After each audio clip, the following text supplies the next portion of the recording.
Too often, we heard parents across the country experience the tragic loss of their children from accidental death, or sometimes no cause was mentioned at all. Occasionally, we heard the true cause is suicide. Like the beautiful little girl who went to my son's junior high school, only 12 years old. Like Luke, the model son every mother dreamed to have. Kind, thoughtful, social, and talented. And went to Harvard. How is it possible such a sunny, outstanding young man died from suicide?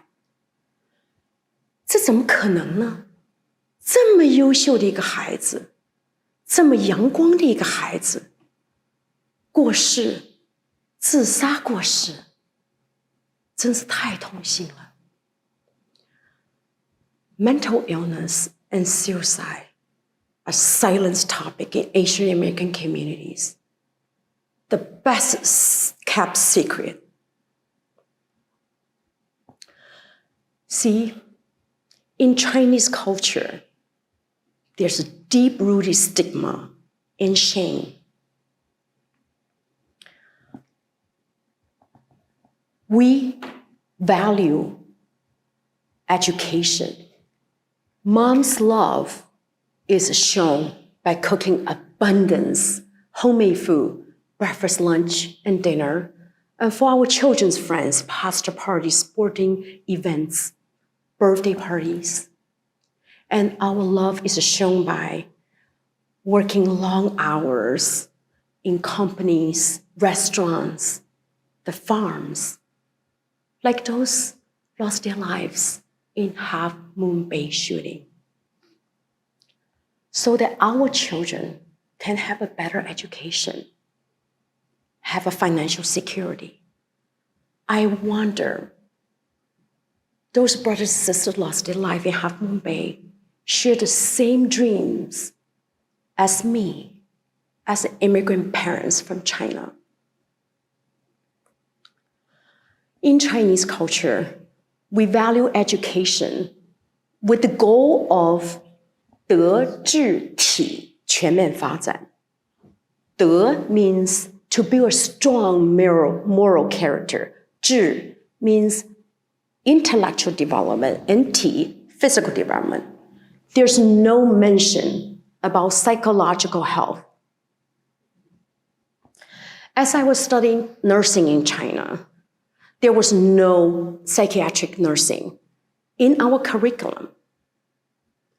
As a mother of 5 born American children, I knew not too much about mental health.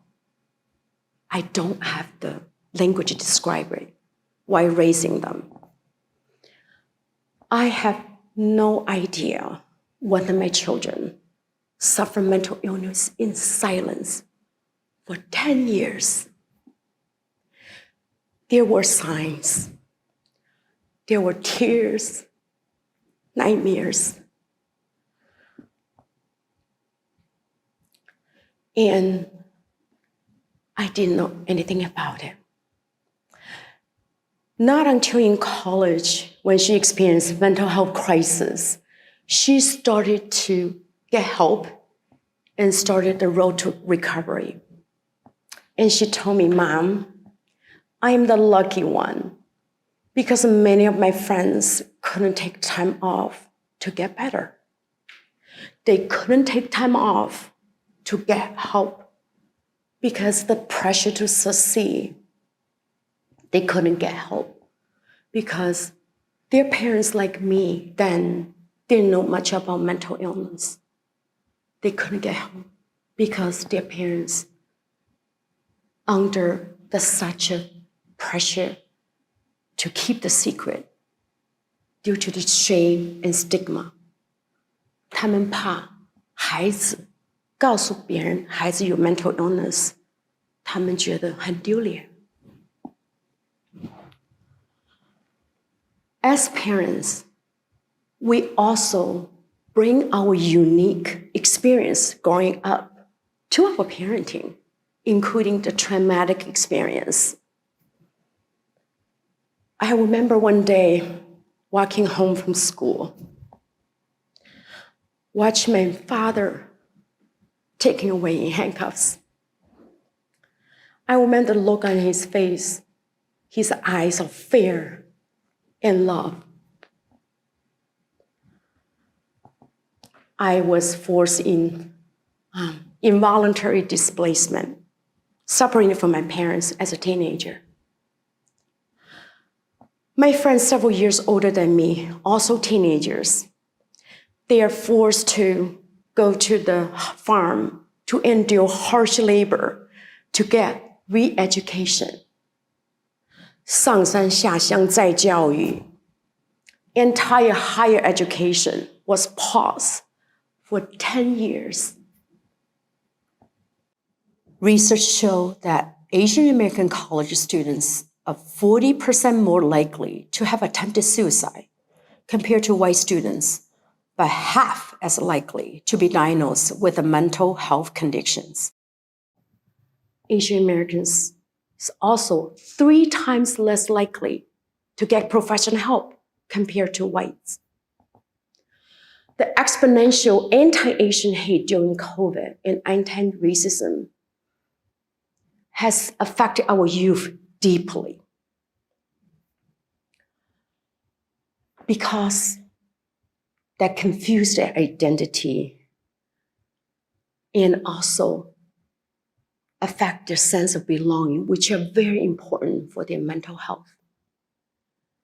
The situation has further exacerbated the already worsening mental health status for our youth. Overcoming the personal, cultural, and structural barrier is a monumental task, but no child should suffer in silence. No one should die in silence. Mental illness is treatable. Recovery is possible. There is hope. Don't lose hope. We can instill hope by first set the goal of wellness as the child development. 爸爸妈妈们要注意孩子们的身心健康。Let's put psychological well-being into the 德智体全面发展。Next, advocacy. We need to advocate for the equitable distribution of resources to our Asian American community, research fundings, bilingual providers, supporting the community-based organizations, CBOs. National Institute of Health, over 25-year period, only allocated 0.17% of the research funding to the AAPI community. Philanthropies, less than 0.2%, while Asian American accounts for 7% of our nation's population, the fastest growing immigrant group. We need to elevate our voices, amplify our voices, like Sandy and her parents.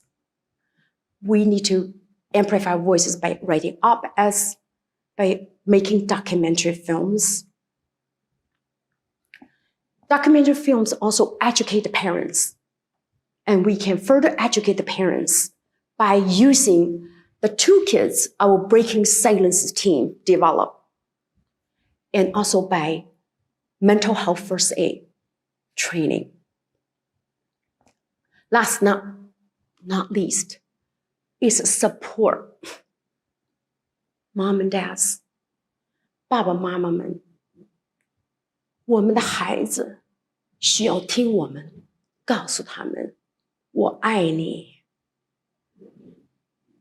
Please know that our children want to hear from us. I love you. Non-judgmental listening.